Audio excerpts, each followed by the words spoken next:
Yo, what's going on, guys? It's Steven from the BS Show, and let's talk about that lightweight fight that has to happen for the championship.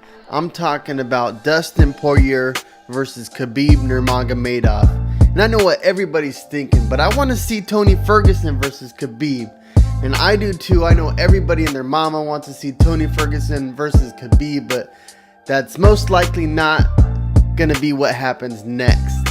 Waiting for Tony Ferguson versus Khabib's almost like watching the DVD symbol, waiting for it to hit the corner of the screen. It gets so close, but we never get to see it. And once again, we have a couple obstacles keeping us from watching that fight. The biggest one being Tony Ferguson's mental health, though. I'm glad he's taken the time to really work on that, because I feel like that's very important. And you don't need to be fighting when you're having mental health problems, depression, anxiety, anything like that. Because as we all know from studies and recent cases, CTE does cause depression and has led to stuff like suicide, unfortunately. But on a brighter note, let's talk about the stuff that we know is going to happen. Dustin Poirier versus Khabib. And unfortunately, I don't think really anybody's giving Dustin Poirier a shot at beating Khabib. I mean, everyone feels like Tony Ferguson has that formula. He has that DNA to beat Khabib. But everyone's kind of brushing Dustin Poirier off like he's just another lamb going to be slaughtered. And that might be true, because let's be real.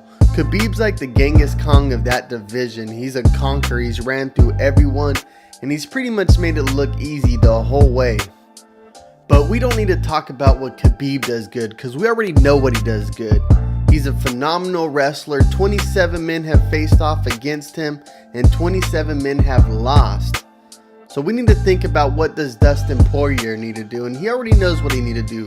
The first ingredient is, obviously, stuff the takedown. Try to stay away from the takedown. I know that's way easier said than done.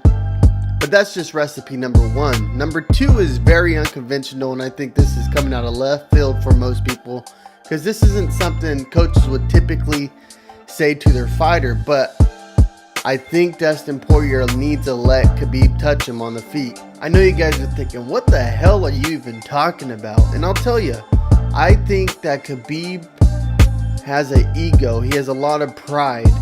And when he feels like he could handle someone or match someone on the feet, he'll stand. And even his coaches have said it's a problem. They want him to go back to his dad's plan. Take him down, ground and pound him. That's where you're best. That's where you're undefeated at. That's where no one can touch you. But Khabib has serious pride issues. He really feels like he's a well-rounded mixed martial artist.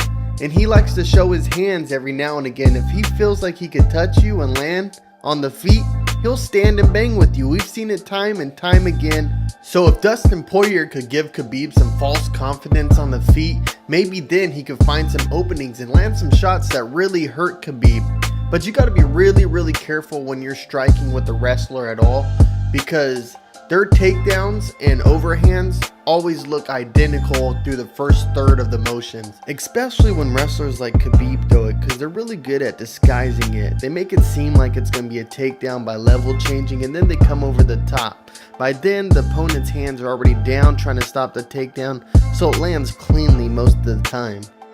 But honestly, I'm no expert. What the hell do I know? I'm just some kid who makes YouTube videos in his room. I'm sure if you listen close enough to the audio, you could hear me scratching my ass a couple times. But I know you guys out there on YouTube, you guys are the real experts.